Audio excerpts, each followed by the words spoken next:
இந்த உலகில் எல்லோரும் எம்மை விட்டு ஒரு நாள் பிரிந்து விடுவார்கள். பிரிவதோடு மட்டுமல்லாமல் எல்லோரும் ஒரு நாள் எம்மை மறந்து விடுவார்கள். செல்வத்தை சேகரிப்பதற்காக ஓடலாம், சொத்துக்களை குவிப்பதற்காக ஓடலாம், உறவுகளுக்காக வாழலாம், நண்பர்களுக்காக வாழலாம், பிள்ளைகளுக்காக வாழலாம், அதற்காக ஒட்டுமொத்த வாழ்வையும் கழிக்கலாம். ஆனால் நாம் மரணித்து விட்டால் எம்மை எப்போது மறப்போம் என்று அவர்கள் காத்து கொண்டிருப்பார்கள். யாராவது எம்மை நினைவுபடுத்தினால் கூட வேண்டாம், எனக்கு கவலை வந்துவிடும், அவரை பற்றி பேசாதீர்கள் என்று தவிர்த்து விடுவார்கள் நபித்தோழர்கள். அதனால் தான் மன்னரைகளை பார்த்து சொல்லுவார்கள், எதை எடுத்து சென்றீர்கள் இந்த உலக வாழ்வில்?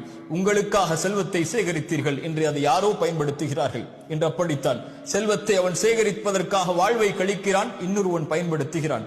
உங்களுக்காக வீடு என்று அதில் யாரோ தங்குகிறார்கள். உங்களுக்கான மனைவி என்று ஒரு பெண்ணை வைத்திருந்தீர்கள், நீங்கள் மரணித்ததற்கு பிறகு அவர்களும் வேறு ஒருவரை திருமணம் முடித்து விட்டார்கள். உங்களுக்கென்று மனிதா இந்த உலக வாழ்வில் எதை எடுத்து சென்றாய்? பேராசையோடு உலக